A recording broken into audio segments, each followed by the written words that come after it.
Good evening. I'm Gretchen Crosby Sims, the Executive Director here at the Institute of Politics. I am very pleased to welcome this incredible panel of mayors to campus this evening for a conversation on the role of local government in getting stuff done in 2018. A few brief notes before we get started. Tomorrow, we are hosting a lunchtime discussion about the upcoming Illinois state elections, featuring reporters from WBEZ and Politico. This event is in anticipation of our three organizations co-hosting a Democratic gubernatorial forum next Thursday, March 1st. You can find out more about this event and all of our upcoming events at our website at politics.uchicago.edu. After our moderated conversation, we are going to open up the floor to take questions from the audience. Please line up at the microphone in the center aisle. As usual, we give priority for the first three questions to a student. Please remember, everybody, that a question ends in a question mark. In addition, please make sure your phones are silent at this time. And now, here to formally introduce our speaker is Jamie Ehrlich. Jamie is a fourth-year political science major from Marblehead, Massachusetts. Throughout her time at UChicago, she has been team leader and ambassador in the IOP Fellows Program and has participated in several IOP-sponsored internships. She is now the research intern for the Axe Files podcast team. Please join me in welcoming Jamie to the podium.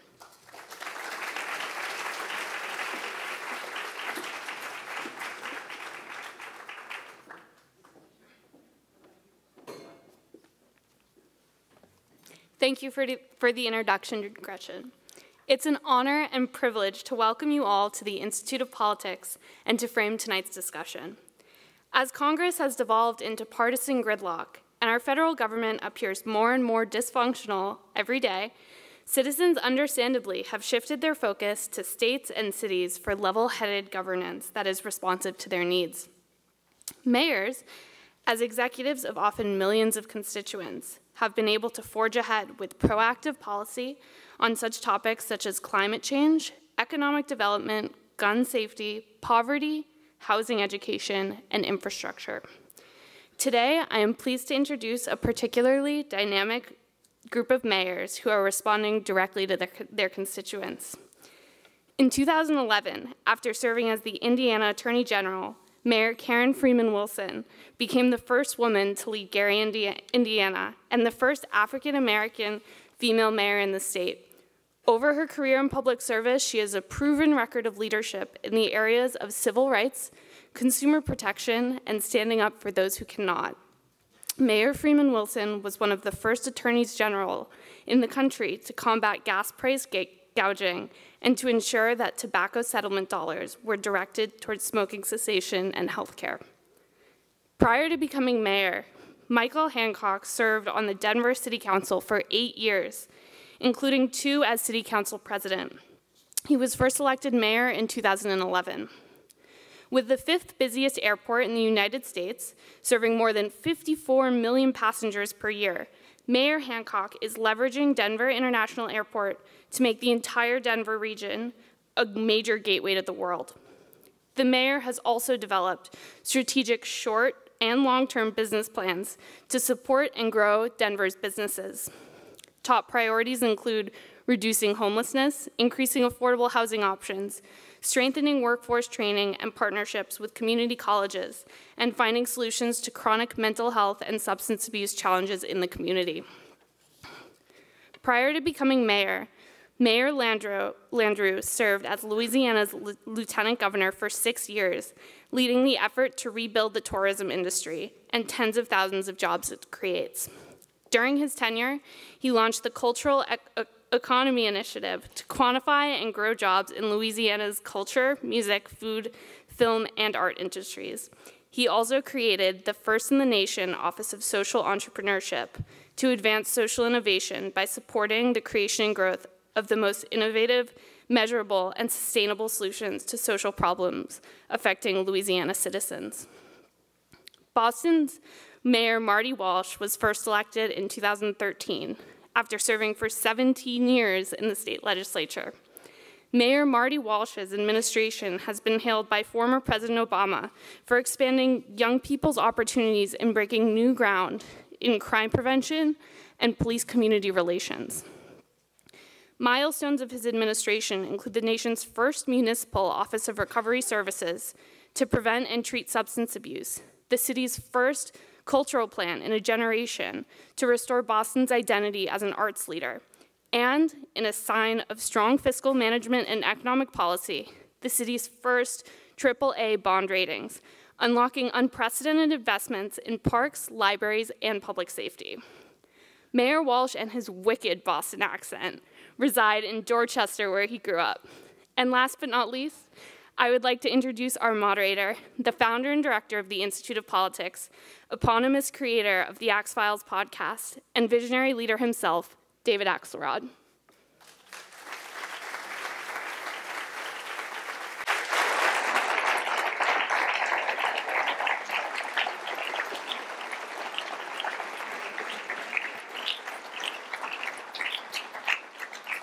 I have to say I've been waiting for this event for a long time because I am a mayor guy. I like mayors. They do real things. But I think it's a unique position in our political world. And I wanted to ask each of you what makes it so, what defines the job of mayor. And I want to start with Mitch and Marty because they've held other offices that were not municipal offices. So, and plus you're the president of the Conference of Mayors, so you have seniority here. I'm the old guy on the dais. David, thank you for having us. It's great to be with all of you. Love Chicago. I served as a legislator for 16 years. And after that, I served as the state's lieutenant governor. And in the state of Louisiana, similar to some states around the country, lieutenant governor's office had some heft. Mostly, lieutenant governors wait around for something bad to happen to the governor and hope that we can be the governor one day. But this office had a fairly large portfolio and a fairly large group of employees, and oversaw state parks, state museums, a lot of stuff. So I had a sense of what an executive was in office, but there's nothing that really prepared me for stepping into the mayor's office. And it's a very different and unique space in the American governmental system, ostensibly because everything gets to your desk. And when you work with the city council or you by executive order make something happen, it generally happens like the next day. Like there's no distance between the decision and the impact. So as a consequence, if it's a good impact, or if, God forbid it's a bad impact, the next morning when you go into the store to get biscuits for your kid, you're going to hear it from Miss Ethel, who's going to tell you immediately what her feedback is. There's no feedback loop like when you work in the White House and you do a poll and then you get it, and then you go to Congress and a year later something happens. And as a consequence, it's just an intense job. It's a 365, 24/7 job, and you are ultimately responsible for, in a very real way, the day-to-day existence and the lives and the safety of people. And so it just puts you in a space that's very, very different from being a legislator, a governor, a congressman, a senator. And I think all of us probably have the same experience. We should point out that you had some idea what the job of mayor was like because you grew up as the son of one of New Orleans' most celebrated mayors. Yeah, that's true. I was 10 when my father got elected mayor, and so when my formative years from 10 to 18, and I spent quite a bit of time, running around with him, diving in the car, riding around on the weekends, and so I did have a sense of it. And when I got elected, wakes. I'm sorry? A lot of wakes and yeah, and when I got elected, I had already had 22 years of government experience, and so I really thought I knew what I was doing. But I have to tell you that when you get into the batter's box and the pitches start coming, they come really hard, they come really fast, and even given the level of experience that I had, and I had a lot of it, I really could not fathom exactly what it was like because it was just incredible and intense, and you learn over time. Of course, you have to ask people who know more than you do how to help you, and so I reached out to mayors across America. So this fraternity that we have, we all love each other, we all get along because we all help each other.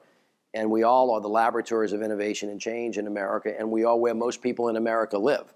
So we don't have time for ideology. I think all of us have a political philosophy, but we're not ideologically bent. The North Star for us is what works.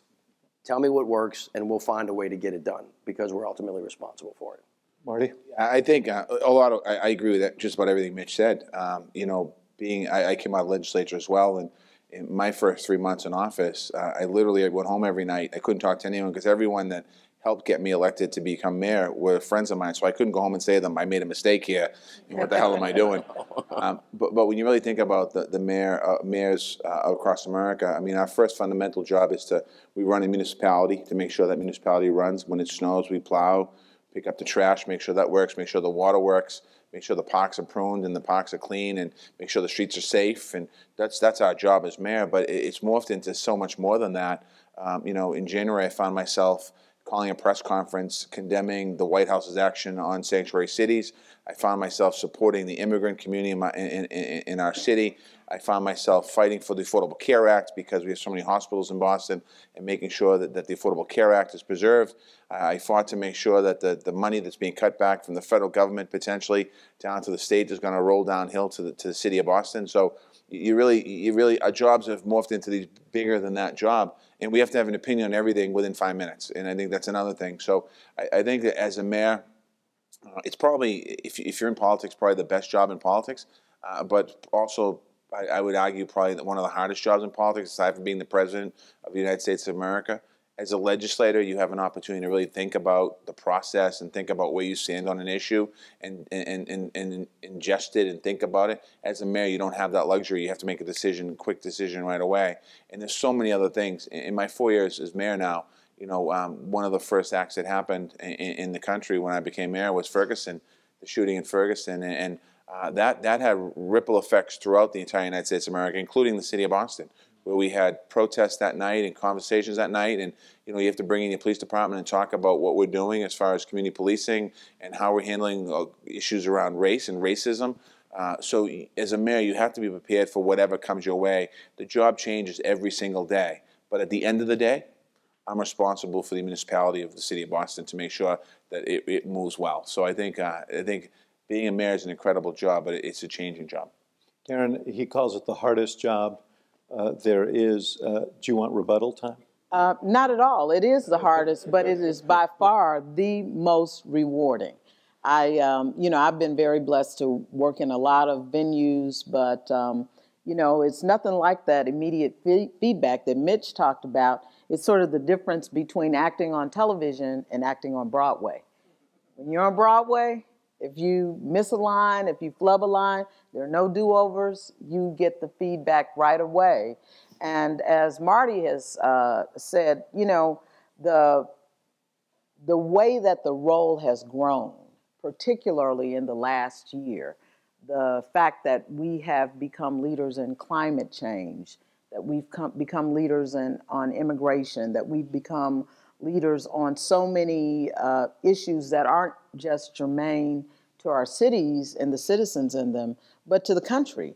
You know, it's something that certainly is a challenge, but I think it's something that we've all embraced because we know that there is such a void.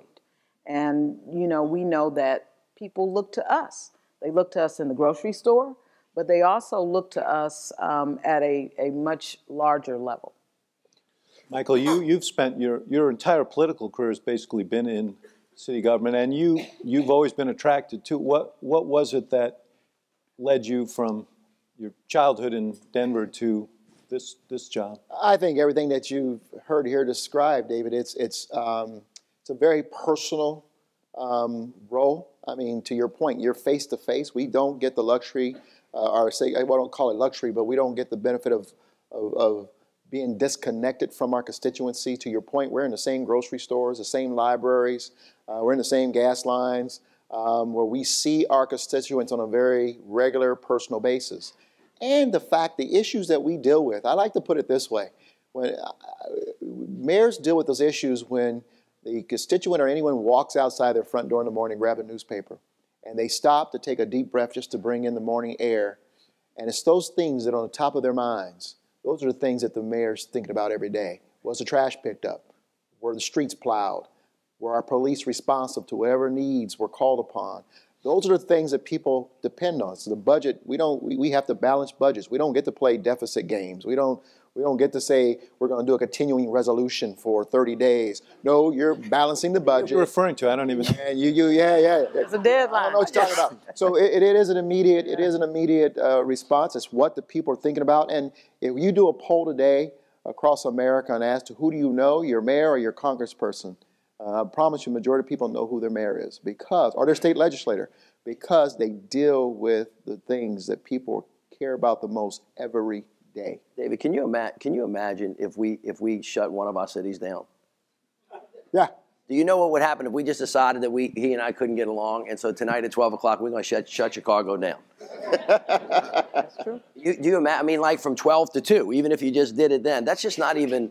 That's not even in the realm of possibility. We wouldn't even dream about that. It could never occur in a major American city where, because you couldn't figure out what the budget resolution, you only can do that if you think that what you do doesn't matter that much.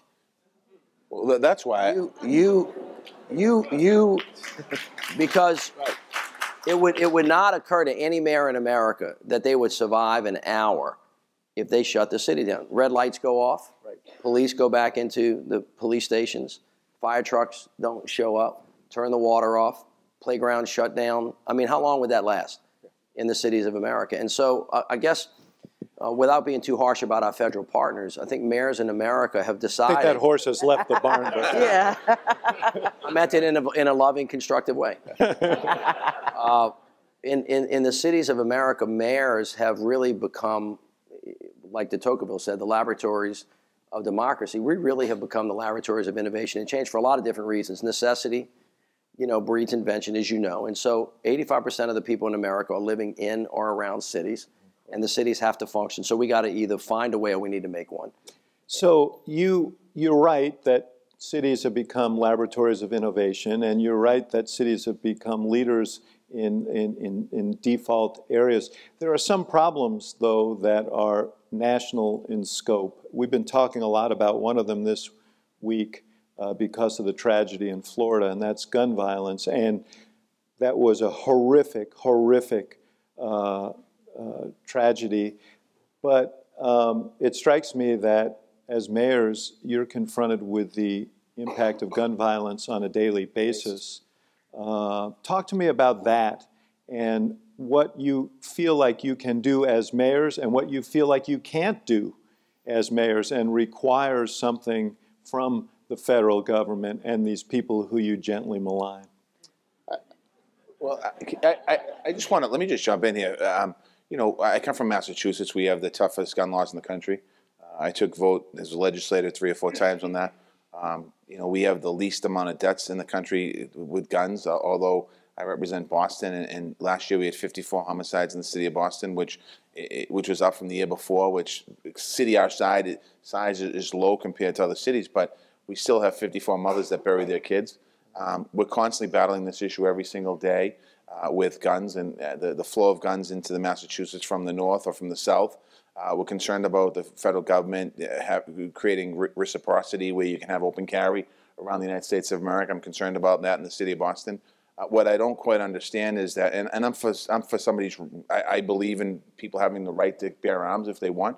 What I don't understand is the power of the NRA. I don't understand the power of this lobby and how powerful they can be. Earlier we were talking about the labor movement, and the labor movement is human beings, and they're fighting for workers' rights, for pensions and health care and good wages and good benefits and safe working conditions. And that base has eroded where the labor movement is an afterthought. But the NRA has such a stronghold on Washington. It just blows me away. Now, I know we had a horrible situation in Florida last week, and we had a horrible situation in Las Vegas. Mm-hmm. But if you want to look at Boston, we had 54 homicides last year. So we had two mass shootings in the city of Boston. And there's no conversation what happens in urban America. It doesn't seem to matter as much to the Congress people. In Chicago, hundreds of people have lost their lives in Chicago because of guns. Now, you might say, well, that person Some people would say, oh, they were criminals, they were bad. That doesn't matter. We have gun violence in our cities across America. That's too much. And I just don't understand, if you're a congressperson or if you're a senator, how you don't look and see how can we have responsible gun legislation. I know Mitch is going to talk about this. I don't want to take away from him. But there's an opportunity here for us to have responsible gun legislation. But too many people are losing their lives. These guys over here and women that are dressed in blue, they put their life on the line every single day when they go out there. They make a car stop. They have no idea what's in that car. They have no idea who's in that car. Yet we find that's okay. We can't deal with the issue. So as America, it just blows me away that we can't deal with that issue. As a mayor, I have to deal with that issue. Because you know what happens if a young person gets killed in the streets of Boston tonight? I have to come up with an answer. I have to come up with an answer on what we're going to do to try and reduce the violence in the street, because that young person might be 17, 18, 19 years old. They might have a Corey. They might have a rap sheet that's a mile long. It doesn't matter. It doesn't matter to that mother. It doesn't matter to that community. So as a mayor, we have to come up with solutions on how we deal with gun violence in America. You all come from different regions, and I want to ask you, Mitch, because you are the mayor of a city that's had a major gun problem. You've lost a lot of lives in New Orleans. You also were the lieutenant governor of a state that prizes gun rights. Talk a little bit about this problem and what kind of solutions you think are actually possible given the things that Marty just talked about. Well, David, thank you for the question.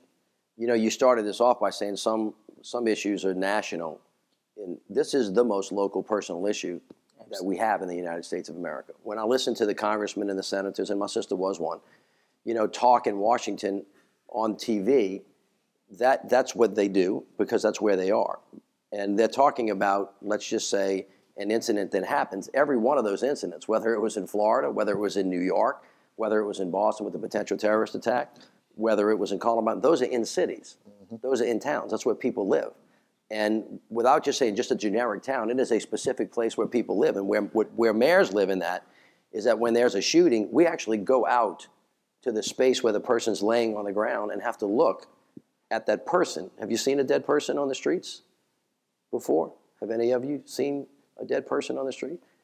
We have to go to the funerals. Do you know what it's like to look in the eyes of a mother whose son or child? That's where we live in this. That's why we're so emotional and pumped about it. Let me give you just a number that's going to... What I'm asking, though, are the answers local? I am, but I want to state the problem for you because we're numb to this.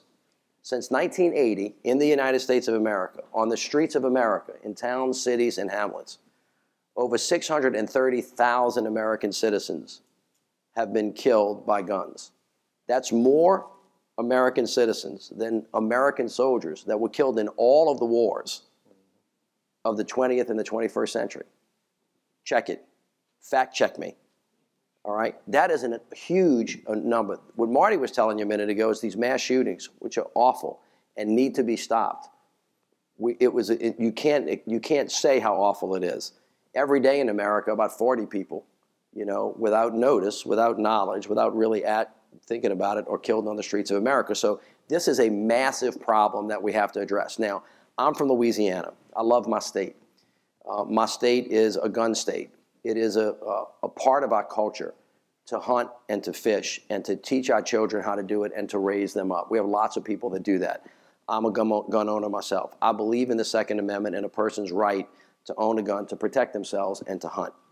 However, I happen to believe that even most of the people in Louisiana believe that there is a responsible way to own guns, the kinds of guns, and to handle them in an appropriate way, and to come up with a way to make violence less present and to get out of this culture of violence that we have. There are lots of things that we can do. One of the things that we can do is do a lot of research and treat violence like a public health threat. Right now, Congress has prohibited the CDC from actually doing research on gun violence and the impact of guns. When the Ebola virus was moving over from across the continent onto the city, we didn't wait. We knew that that was going to spread. We dealt with it in an immediate way. Mental health and substance abuse are important. Reasonable gun restrictions, background checks, waiting periods, AR-15s, they're not for killing deer, right? We can figure that out. And then the interaction between law enforcement, which of course was missing in Florida on the federal, state, and local level, you have to have the resources necessary for the feds, the FBI, DEA, ATF, the state police, and the local guys to be able to talk and see each other. But ostensibly, what Congress has done, since you raised it as a national issue, has cut the funding for all of the programs that accomplish those things. It is true that you want to try to keep a gun out of the hands of someone that's mentally ill, but it would be nice to have a really good system of mental health treatment, right, and substance abuse treatment, which we do not have. In the president's budget just recently, the opioid crisis, it is coursing across America. It is literally killing everybody. Right now, states are getting rid of Medicaid expansion. That is the thing that provides the money for treatment for people who are addicted to opioids. And so, you know, we have to speak one way and we have to do the same thing. And if you do all of those things, not one of them alone is going to solve the problem, but all of them collectively with the goal of reducing violence is something that we ought to focus our attention on like a laser beam, just like we do with terrorism, just like we do with national security, and just like we do with everything else in this country. You know, David, I happen to think that there is a local solution. We've seen that in Parkland over the last 10 days, how those young people have spoken up. The NRA has created this false narrative. It's not either or. I mean, you can have a gun, you can possess a firearm, but there is a responsible way to do that, just like there is a reasonable age to drink, just like there is a reasonable age to have a driver's license, just like all of the other things, or many of the other things that we do are regulated. So we have to reject that false narrative. And it's not until you are at the other end of a gun. I've been robbed. You know, when Congress talks about it, it's theoretical. But when you're looking at the end of a loaded gun, then it gets very real, and you're forced to come up with some solutions when you understand how serious that is. We've certainly seen that in Gary. I ran because someone was pulled into my neighbor's garage. They were killed and then pulled into my elderly neighbor's garage. And they didn't know what to do because they're 80 years old and they go out to their garage and see a dead body. There is something wrong with that. So I absolutely believe that the solution is local, but Congress also has to act. The banning of assault weapons is a good start. Michael, Karen says, and I listen, those kids have been really incredibly moving and compelling, but it really isn't what they say, it's what policymakers do in response to what they say. And you like Karen, you come from a state where you have a major metropolitan area, but you have a state that's very sensitive on this issue. What are the answers that you think are within your control, and what are the answers that require help from state legislatures and the federal government? I think the municipalities and where our ability to act is a great example of how government ought to act. We see a challenge. We ought to move in a nonpartisan way that is focused on the people that we have taken the oath to protect and serve, and then act. In Denver, within 90 days after the Las Vegas shooting, we passed a ban on bump stocks. It wasn't about Republican, Democrat. It was just simply something we learned that we do not need bump stocks in our city. We passed it. We see Congress dealing with it now, fighting over it, but through partisan politics, which makes no sense on the issue to me. I'm like Mitch. I have a gun, but I've fired an AR-15. I have no use for an AR-15. That officer, our military, they have uses for AR-15. Those of us who use it for sport or who have guns for sport or hunt, there's no use for AR-15 in a civilian society. Let me be very clear, and I think Karen hinted at this. No matter what we want to do on a local level, we can make impact on gun control, on bump stocks, on a lot of the issues we're facing as a nation. Nothing trumps action and leadership on the federal level, period. And that's what the frustrating part is. We will act as mayors. We need our federal and state governments to act and to lead in the same vein that we act and lead. We see a challenge, we move. And one has to assume that if you can ban bump stocks, but if they're available in communities around you, Absolutely. or mail order, or Absolutely. then it's really a symbolic act. Yeah. But David, yesterday before I came here, we turned dirt on a project to take an old car dealership that's now vacant, and it's going to be occupied by Odyssey House, which is a drug treatment center, to deal with folks that are in addictive disorders, and particularly focused on opioid addiction. And everybody knows that a lot of the violence, or some of it at least, is being done by people that are in an addictive state, or they have mental health issues, and so you have to have prevention, intervention, and treatment. Now, the only way that we could break ground on this is because there were some federal programs in place in partnership with the state that allowed the financing to come down to the cities, that allowed the developers of this and the providers of the services to actually make it work. There were two specific ones. One of them is Medicaid and the expansion of the Affordable Care Act. So it's hard to say I want to fight crime and I don't want to touch guns, but I want to get with mental health while you're cutting the programs that actually finance the necessary people to work in the building, part A. Part B, I want an infrastructure plan to rebuild the cities of America, but I'm going to take away the tools that developers use to finance the projects, new market tax credits. Right. Both of these funding mechanisms are being threatened right now in Washington, D.C. So as Washington comes and tells you in the next couple of months they want to stop violence, and we want to find a way to do it, but we don't want to touch guns, and we want to talk about other stuff, and you start talking about the other stuff, this is the other stuff. And so what mayors of America don't have the freedom to do is speak one way and to act another, because you can see it right away.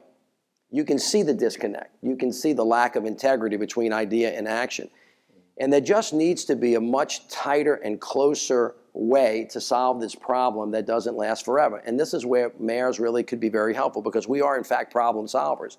As I've said again, not necessarily ideologically bent, but if you said to us, we want you to solve this problem, and we said, great, we need the resources, we need the people, we need the research, and then we can figure it out. And this is not an ideological thing. And we can bring it to Congress. And don't engage the Hastert rule, so only a quarter of the House of Representatives, throw it in there and let them solve it. There is an answer to this problem. It is absolutely fixable. But you need the political will, the political way, and the resources to do it. You help me with a segue to another issue, which is infrastructure. How important is that to your cities? Incredibly. It's incredibly important. Job creation and a crumbling infrastructure today is one of the biggest challenges facing American cities. Infrastructure, our roads, our bridges, our transits, our airports. We are a nation of crumbling infrastructure. And the plan that the administration wrote out is laughable. And that's an understatement. And I think every one of us who look at it and read it, you're going to cut. First of all, you're raising funding for military. You're putting out $200 billion for infrastructure. You're going to cut social programs that we as mayors will have to find a way to backfill. At the end of the day, when we run numbers, the reality is that cities may be a net negative under this current infrastructure strategy released by the administration. It makes no sense. And as Americans, and hopefully Congress looks at it as well and says, this is an insult to cities and states around this nation, and it is laughable in light of the crumbling infrastructure system. One of the features of it was to ask state and local governments to come up with more of the money for that. You've invested quite a bit of money in infrastructure in your city in the last few years. We're doing it within our capacity, but based on the federal plan, they really expect that we would turn and further tax our constituents. Municipalities and states have been nickel and diming their infrastructure strategies because of the inactivity of the federal government for over 2 decades now. And the reality is that now it's time for the federal government to show up. It's a particularly hard problem in Gary, because you have enormous infrastructure needs and you don't have a great tax base. We don't have a great tax base. We have a budget deficit, but we have needs in terms of sewers, in terms of roads and streets, sidewalks, all of those infrastructure needs. And then when you think about broadband and all of the other modern day infrastructure issues. So you're dealing with the crumbling infrastructure of old, and then you're trying to Water system. including water systems, and then you're trying to move into the future as well. It's a tremendous challenge. And when you think about saying to local governments, particularly those like ours, that you're going to have to put in 80%, that is laughable, because it's like, what do you mean? We don't even know where we would get 20. So now you want 80? That just doesn't make any sense. So Marty, I guess the question would be, why should the federal, make the case for why the federal government should pick up that? Because what happens in cities in America, what happens around America, that's where the money comes to put more money in the military, to put more money into the programs that we have in healthcare and things like that. I look at Boston. In the last 4 years, we've increased our 80,000 new jobs in the city of Boston. We have more people that work in the city of Boston that come in every day than live in the city of Boston. Infrastructure is the heart and soul of America. It gets the goods and products across America. Whether it's our own companies that are making these goods and products, or companies coming from overseas that get shipped into our ports, and we take it from Boston and we take it out to Gary, Indiana, or we take it down to New Orleans, and something from New Orleans comes over to us. It's so important, and I think that every city in America, in town America, has a bridge that needs to be rebuilt. I happen to have 3 of them. Two of them lead to the infrastructure of our downtown economy. And we have heard here today from the mayors what this budget is being debated right now in Congress. It cuts back on community block grants. It cuts back on, we didn't even talk about student loans yet. We didn't talk about Pell Grants that's coming. SNAP benefits. And SNAP benefits. All of this, what happens in the economy, when you think about it, the federal government has money up here, which, by the way, comes from cities and towns. It's our money. The money that goes to them is from cities and towns that goes up. They decide where to spend it. So when you talk about funding the military, which I'm very proud of, it's like, oh, okay, yeah, we're proud to be Americans. But what it does is it takes away money from other places in the government. So as it goes downhill, the next stop is the state. And when the state realizes that they can't afford to build new bridges and new infrastructure and can't help us in the cities and towns, they take away from us. So at the end of the day, it's the people that live in your cities and towns that get hurt by what Washington is doing. And the block grants and what we've been able to do with the block grants and housing and HUD funds and things like that is be able to rebuild our infrastructure in our cities and towns. So when you have a city like Boston, Massachusetts, and you realize in our public housing that there are problems, we have high volumes of crime there, and there's a lot of poverty there, and how do we do it? And we want to go in and we want to fix it up so that people can feel good about themselves, and we bring in job training programs, all this other stuff. Well, that money's not coming from the federal government anymore. So as a mayor, we have to make decisions. I have to start making decisions. And my decisions are, do I increase my police department? Do I put more people on the street for more police officers because our city is growing? Or do I renovate a housing authority development that hasn't been touched in 50 years? Or do I build a new school? And those are bad decisions to make as mayors. And these and the people that are down in Congress fighting for us, they're the ones who it's become too polarized down in Washington. It's become too much of a Democrat versus Republican thing.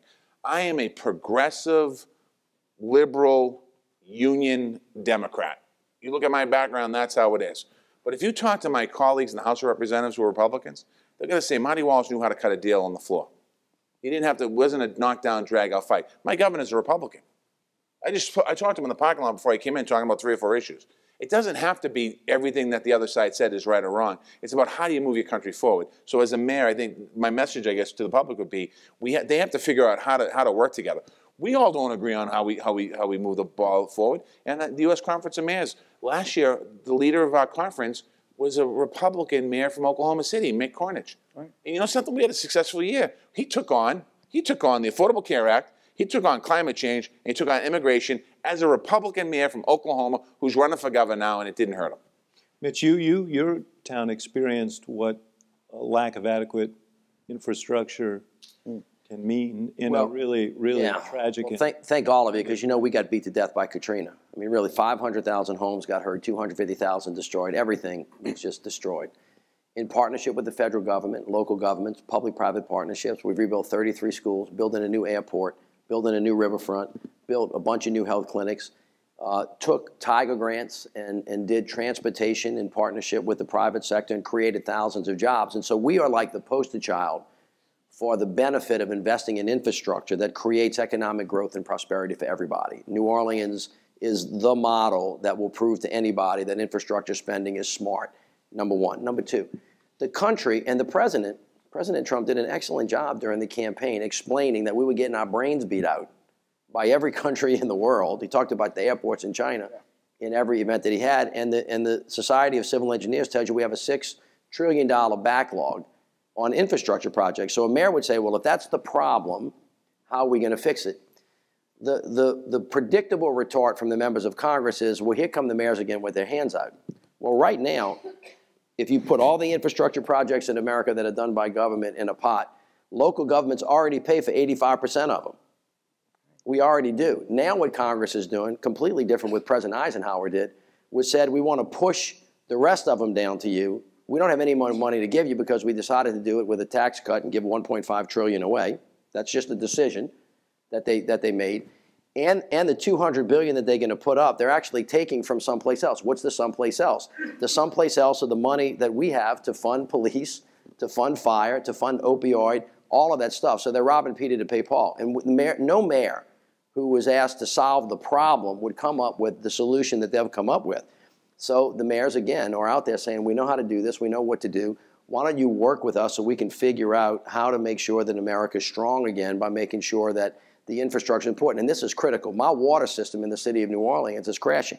I have a sewer, water, and drainage system that is as old, literally, this is not a joke, as Calvin Coolidge. The first turbine he's not doing well. And he's out.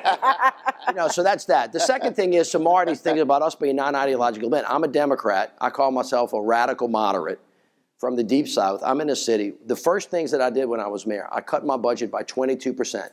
22%. That's a big cut. $100 million hole in our budget we closed in 6 months. I got in a fight with the firefighters union. I consolidated boards and commissions. I privatized functions. I created PPPs. If you looked at that, you would say, well, that's not a Democratic man. That's a Republican mayor. I'm neither. And Mick Cornett was neither either when he was mayor. Marty's not either, because we're not thinking about what party we're in. We're thinking about what's the problem, who are the partners that I have, what are the solutions that I possibly can have, which ones hurt least, or which ones hurt more. And we're always trying to get ourselves in a position so that our decisions are always between a good choice and a better choice. And we want to get away from what's really a bad choice and a worse choice. And unfortunately, what I think we all see in Washington is a partnership that has really deteriorated over time. I'm not just talking about between them, I'm talking about between us. And so what we're doing is we're trying to get together and we're learning from each other, sharing ideas with each other, and just kind of, you know, stealing great ideas. And all of us have spent a lot of time trying to create platforms where we can just learn how to do all the specific things in our city better, because it's not rocket science. But one of the things you said earlier was that 85% of Americans live in and around cities now. Isn't one of the problems that we're so polarized politically, in part because we're so isolated from each other? I don't want to monopolize the conversation, but I will say this. I think that the conversation nationally is not the same one that you see on the ground. I think all of us would say that we have great partnerships with our friends in our rural counties and parishes. Absolutely. In the city of New Orleans, where we're a great restaurant community, you can't serve food without the farmers. You know, you can't serve seafood without the fishers, the folks that are fishing. And all of us have this interaction. Now, it's polarized federally, but on the ground, we all live together, we work together, we argue about stuff, but by and large, we get along pretty well, and for the most part, live in peace. I think the importance of leadership, too, David, is that we understand that people aren't always going to agree, but there are so many things that you can agree about and work together on, and that's at every level, at local, state, even at the federal level. But for some reason, we tend to focus on those things that we disagree on, and you lose sight. There seems to be some political profit in that. Well, yeah, because the media covers it. You know, you have all kinds of articles and, you know, news coverage about when people disagree. But if we stop watching it, then it stops being news. If we stop feeding into it. You know, I told my husband, I'm like, why are you watching that? You know, it's the same thing every day. You know, I work for CNN. Well, I'm just saying. And he watches CNN, and I'm telling you, I leave the room because we see you every day. I will intersperse a few things here, but we do have some people lined up for questions. So, Matt. Why don't you lead it off, as you often do? Thank you. Hi, my name is Matt Enlow. I'm a third-year student here at the law school. Over the past year, we've had a lot of really interesting conversations about how responsibility for things like enforcing data breach laws has shifted from the federal government to municipalities. You might know, for example, that Chicago is suing Uber right now over their data breach.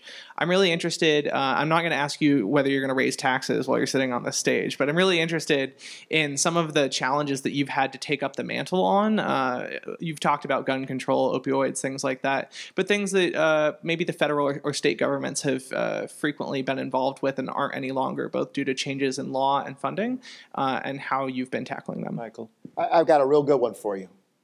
Deinstitutionalization of mental health since the Reagan era has fallen disproportionately upon municipalities. Right. When I look at the 5,000 plus homeless in our city, and a large percentage of them are suffering from some form of behavioral health challenge, whether it's a drug or alcohol addiction, or it's a mental health impairment. It makes our job responding that much more complicated because we don't have the beds and we don't have the system to respond to help them, right? And so we have this very expensive cycle from street to jail, back to the streets to detox, back to the streets to jail, or to the emergency room, back to the streets. And that deinstitutionalization is costing our cities millions of dollars and a cycle that we cannot break alone. And we need the federal government to begin to once again take its proper role in helping us combat that issue. Marty?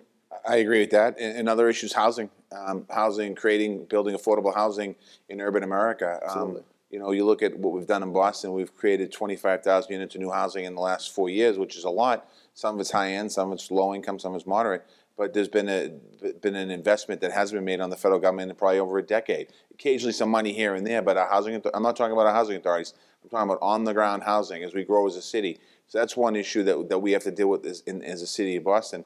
We don't have the ability to raise taxes in Boston. We have to go to the legislature every time we want to raise something. We have to go to the legislature on it. So I don't have a nice fat income tax. I don't have what New York has with the tax going into income tax for the city of New York. I don't have a sales tax per se that I'm able to keep in the city. So we're very limited. So we have to start thinking about, right now our growth is basically new development that's happening, new property tax we're getting in the city of Boston. But if we hit a downturn in the economy, we'd have some real problems that we'd have to deal with. So I think housing is one of those areas that we need a larger investment from the federal government and the state government. Thank you. Mayors, thank you so much all for being here. My name is Vikram. I'm a third year in the college. So, Mayor Landrieu, you've gained kind of a national profile in light of the removal of the Confederate statues in New Orleans. So some people are saying that you might be kind of setting yourself up for a presidential run. People are saying the same thing about Eric Garcetti of LA, and of course Rudy Giuliani ran in 2008. So I'm just wondering, what do all of you think about the idea of mayors running for president? Let me answer that question. I think it's a good idea. Absolutely. Go for it. Ditto. First of all, the answer is no. But No what? no, I'm not running. But yes, a mayor would be a great president. And I think the job, as we've said before, is probably the best training ground, although the country's never had one before. I will say this, though. I didn't contemplate anything when I decided to take those monuments down with the blessing of the city council and 2 other commissions and a lot of courts. The issue of race is this country's Achilles heel. Yes.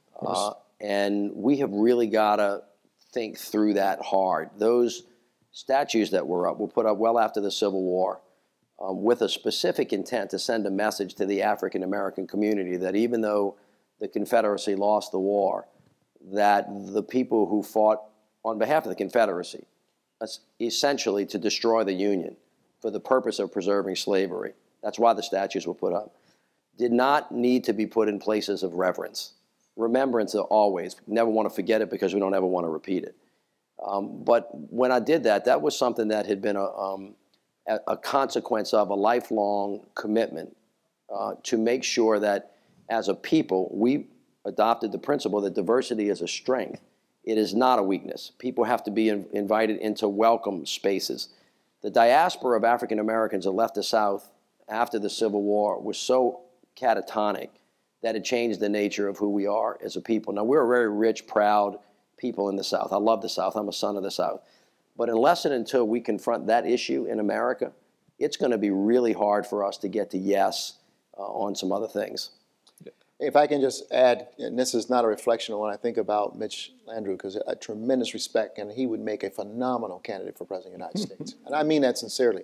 And I think any mayor, many mayors across this country would do, I mean, quite frankly, you hear how he's talking and how he's resonating. He's talking about the issues that most Americans go, that's my issue, or that's the issue I need people to talk about.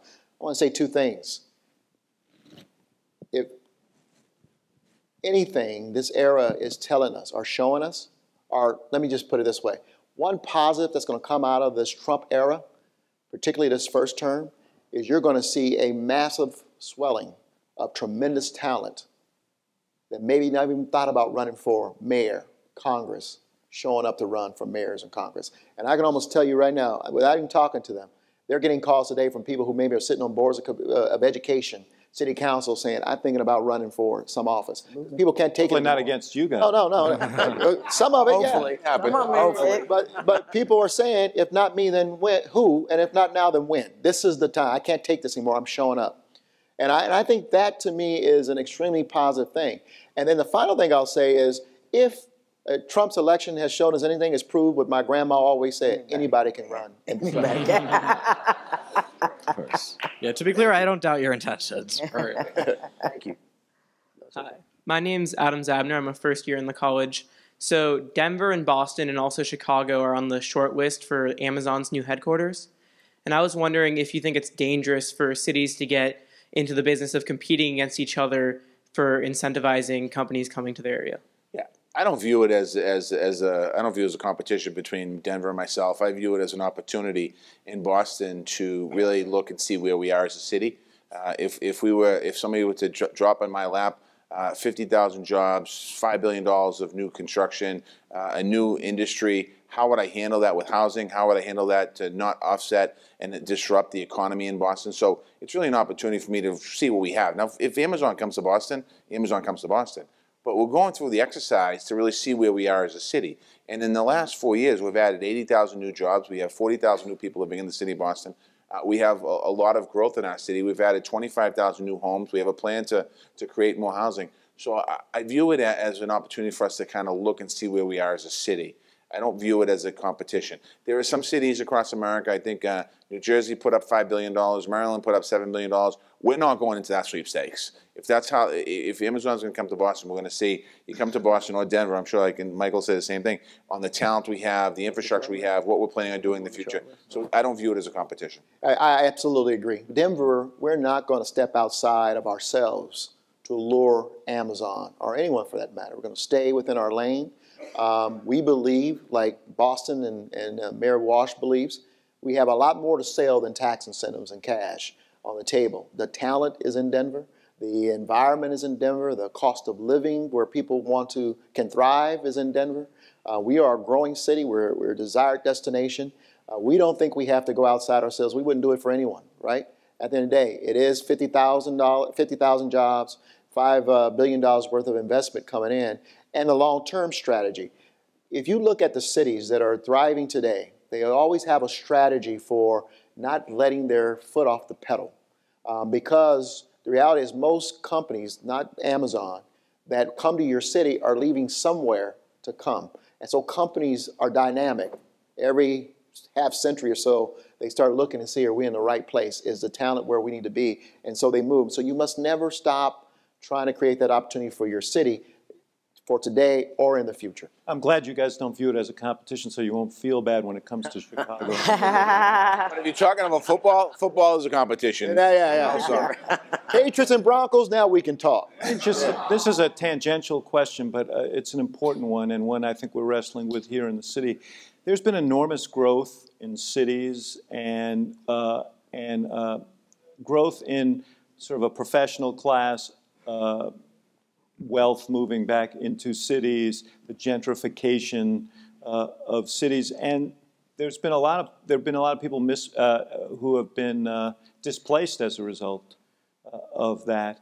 How do you keep cities economically diverse and still pursue your growth potential? Housing and jobs. I mean, it's simple. It's how, when I answered that question earlier, it's about housing and jobs. What's happening in Boston is parts of Boston, like Dorchester, Mattapan, Roxbury, that have been very mixed neighborhoods or predominantly neighborhoods of color or poorer neighborhoods. People are coming in. I grew up on a street with all three families, triple deckers. There's a house for sale on the street I grew up on for $1.2 million. That blows me away. Somebody wants to live in the second floor of a home that you can hear what's going on in the first floor and the third floor. And we have to continue to create opportunities to build that housing, to keep people in, and create jobs that allow people with this skill set to be able to work those jobs in our city. You have to also be intentional. You have to determine that I'm going to create the same opportunities for folks that grow up in poorer neighborhoods that I do for people who have additional opportunities. And that means in some instances creating those opportunities, creating opportunities that your parents may not be able to create or may not even know that they need to create. So that's where we have to step in as mayors, and that's where we have to step in with our partners, whether it's the Boys and Girls Club or After School Matters or some of the other partnerships that we are able to forge, the Urban League and other organizations, because I don't believe I'm successful if the only people that are benefiting from the jobs that come to Gary and from the opportunities that I create in Gary are folks who had those opportunities in the first place. If the folks who have been unemployed and underemployed for a long time don't see a change as a result of my leadership, then I don't need to be there. It's a big issue, and I know that Mitch and I want to respond. Let me just say this about you, that cities like Denver that were in a hustle to recover from the recession did so with the thought that, you know, the tide should lift all boats. We now learn that we must be, in Karen's words, and I agree with her, intentional about understanding that when we move in to improve a certain part of town, that it hits or impacts people differently depending on where they are on the social and economic scale. And it's been a valuable lesson for me in thinking, yes, I want to attract jobs, I want to attract new opportunities, I want to improve infrastructure, but when we make neighborhoods more desirable than they were, we must understand what that means to those who've been sitting there for years, parentally neglected and overlooked and lacking of investment. And we must make sure that we're intentional to go in and create safety nets for them as well. So I've learned that lesson in Denver. We are moving in with breakneck speed to kind of stop some of the gentrification or displacement, if you will, of long-term residents, and they should be benefiting from the prosperity of our city, and many of them are not, and we're going to work to try to change them. The boats that get lifted can't all be yachts. They have to be Absolutely. boats. Yeah. Absolutely. Unless it doesn't. Unless a rising tide doesn't lift all boats. Right. The tax cut. Absolutely. That's So you have to think about that. But here's the other side of the story. Detroit, New Orleans. For a whole bunch of different reasons. New Orleans because of Katrina, Detroit. We have lots of blighted properties and nobody wanted to live in the city. That's a bad problem to have. That's a hard one to fix because you want people to move back in. Then you're really successful. Then a lot of people are moving in and then displacement occurs. So as Karen said, again, diversity is a strength. It's not a weakness. Economic diversity, racial diversity is important, especially in a city that's built on a cultural economy like New Orleans. When you come there, you're dancing to the music, you're eating the great food. Well, cultural workers are doing that. And their income is lower than everybody else's. They have needs for health care, education, et cetera, and particularly housing. So we have to come up with tools to actually incent that to occur. You have a couple of different models. One has been practiced in New York for somewhat of a long time, although it may not be working as well as people in rent control. I mean, the government actually coming in and say, I'm gonna tell the private market what to do. One of it is free market. You see this plan out in San Francisco in Silicon Valley and the disruption. Another one is kind of a middle model that I'm sure you guys use called inclusionary zoning. So sometimes developers will come to us and I said, I want you to let me develop this thing. I need a break on my zoning, or I need a break on I want to pay taxes in lieu a pilot in lieu of taxes. And you say, yeah, you can do that. But if you're going to do that, you've got to build housing for people that are part of what it is that you're doing so the neighborhoods can stay safe. Again, it is a matter of planning. And Karen used the right word, it's intentional. You got to know that it's a problem. You've got to want to fix it. You've got to know what the value of diversity is, and then you find tools to make it happen. There's always going to be this constant tension back and forth. You see this in Washington, D.C. I went to school there. When I was there, you know, the southeastern part of Washington doesn't look anything like it looks now. There's a huge amount of gentrification in the northeast and the northwest. So we struggle with this all the time. There's no easy answer, but I just think all of us really believe that the richness of the diversity in our cities is what makes the soul of America. No, we're grappling with it here in our city, and it's only going to get worse when Amazon comes. Yes? Thank you so much for your insightful comments today, mayors. And my name is Amy Tien, and I'm a first year in the college right now.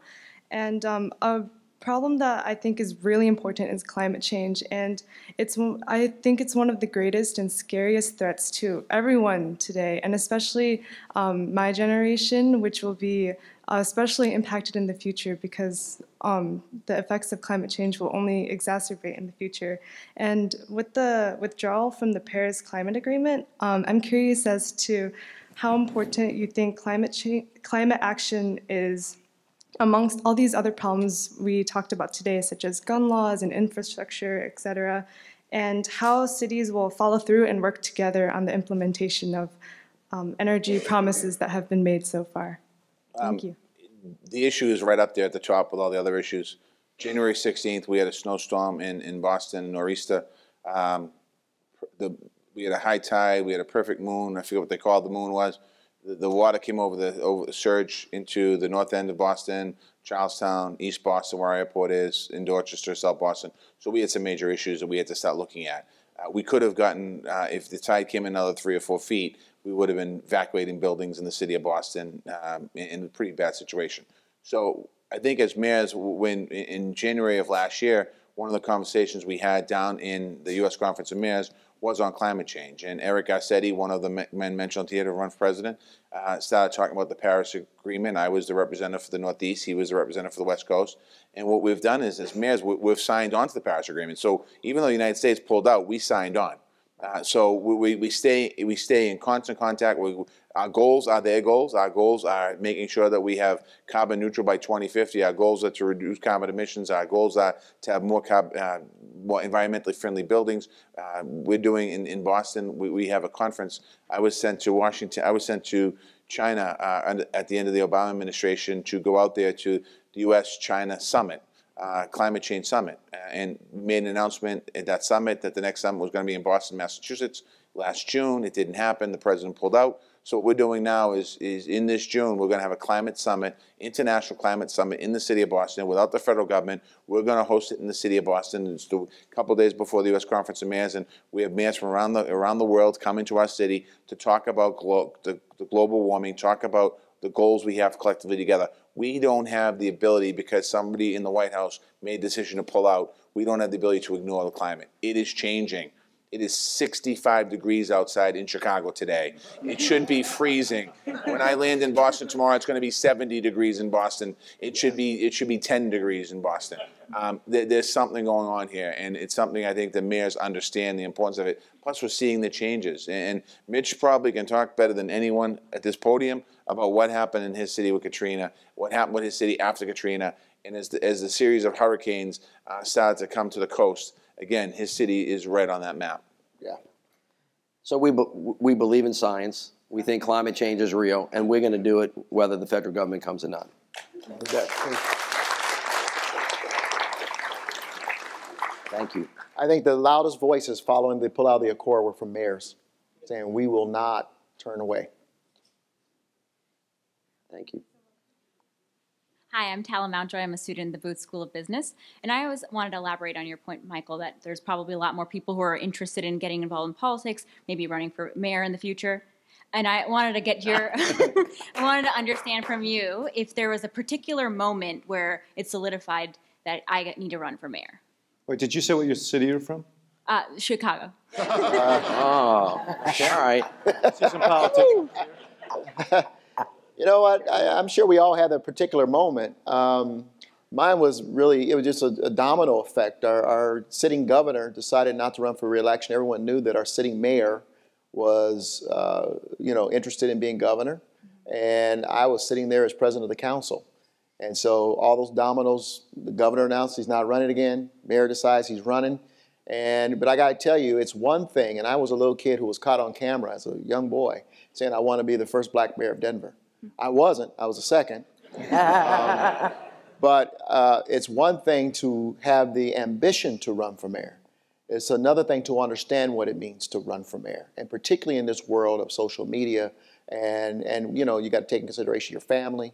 We don't get paid a lot of money doing these jobs, and so you also have to understand the opportunity costs that you go through. But also, to Karen's point, this is the most rewarding. I'm going to tell you something. Being mayor of American City is the best political job in the United States today.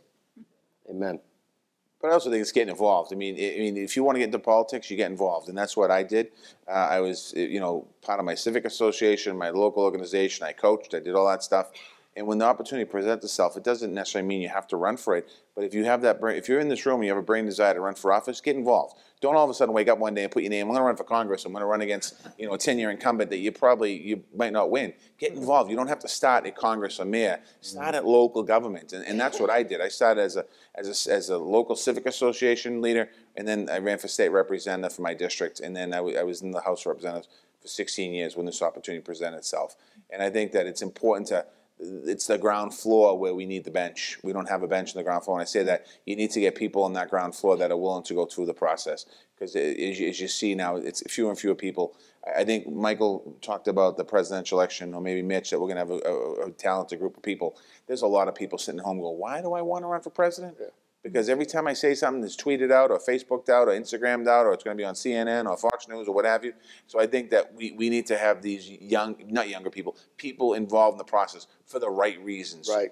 I would just underscore, it is the most rewarding job, but Mitch gave me a piece of advice. He may not even remember this conversation early on during my tenure as mayor, and he said, if you are going to be waiting for people to pat you on the back, then this is not the job for you. And he is so right, because, the way that I test whether I've made the right decision is if everybody in the room is mad. Because that means that I have nailed it, because I have come right down the middle and everybody's upset. And, it's a hard life to live if you're going around with everybody mad at you. But if your desire is to simply serve, and serve well, then I would say by all means, welcome to the party. Yeah. Or you could take the alternative route and be born the mayor of New Orleans. Oh. No, I'm just kidding. You can see that he is a skilled person. He's not riding on anybody's coattails. There is some truth to that, because I did grow up at the knee of a guy, but my father grew up in a home that was, I think 12 feet wide and about 60 feet deep. He didn't know anybody. And we didn't have two nickels to rub together. But watching him help other people, and my mother. And by the way, being an elected official is not the only way to change the world. Right. You know that, right? Sure. I mean, it might be the last place to go. I remember when people said, you got to go run and you got to help the city. I was like, well, please, I can't go by myself. I can't do it by myself. I need people to back me up and support me. Essentially, though, even though I think it is the greatest political job in the country, it's really hard. You have to be willing to make the sacrifice, because it's not for the faint of heart. And of course, like Karen said, most people are going to be angry with you most of the time. And not only are they not going to pat you on the back, they're going to smack you in the back of the head. That's essentially what happens, because people think that we're commodities, and we're not. We're human beings. I have 5 children, and it is hard. But there's a sacrifice that needs to be made in order for the country to work. It doesn't work on its own. President Obama used to always say, quoting Dr. King and others, that the arc of the moral universe bends toward justice. And that's true, but it doesn't bend on its own. I mean, somebody got to show up and do the work. Somebody's got to plant the seed. Somebody's got to till the soil. And if you're mad right now about the direction the country is, go vote. Go run for office. Do something about it rather than just complain, because complaining isn't going to work. President Trump's got 1,065 days left in his first term. You can spend. Who's counting? You can spend. I count. I have 76 days left in my term. Days matter. Minutes matter. Hours matter to mayors.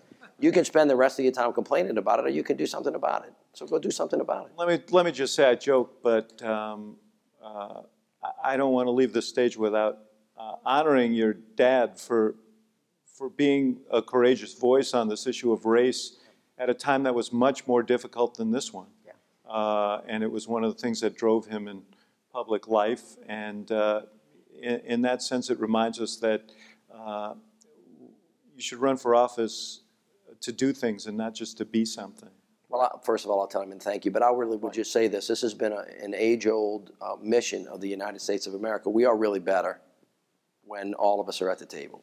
Diversity is really a strength. America is a big-shouldered country with a big heart and a big mind when we're helping each other out. And we're not in that space right now. We got to get back in that space. There's a lot of room in there for Republicans and Democrats and conservatives and progressives, and there's a lot of room in the right tent. When you get off the rails, when you get outside of what are in the necessary bounds, which I would argue we are in this country, we have to pull ourselves back into a space where we can all look at each other and see each other as individuals and bring out, as many people have said, the better angels among us. David, let me add this. This is an important point to Mitch's point. You started this conversation by asking why or how the NRA has such major influence. And I think this goes to, I should have answered your question this way. I knew I was going to run for mayor the moment I was okay with losing, which meant that I was going to lead by my values. I was going to speak how I felt. And nothing, not money, was going to influence my positions. It was what was in the best interest of my city and the people who lived there. So I was going to lay out my agenda, and if the people of Denver believed in it, I would be mayor. If they didn't, I would go on and make gazillions of dollars. And I know and believe, yeah, I believe that's what's missing from this conversation. We've got too many external influences today. Yeah. Yeah. Thank you. Well, there's a lot of wisdom in city halls all across this country, and as you guys all have pointed out and have demonstrated, there is no room for lack of pragmatism in the jobs that you hold. So we have a lot to learn from all of you and your counterparts across the country. Thank you so much for being here. Thank you all. Thank you.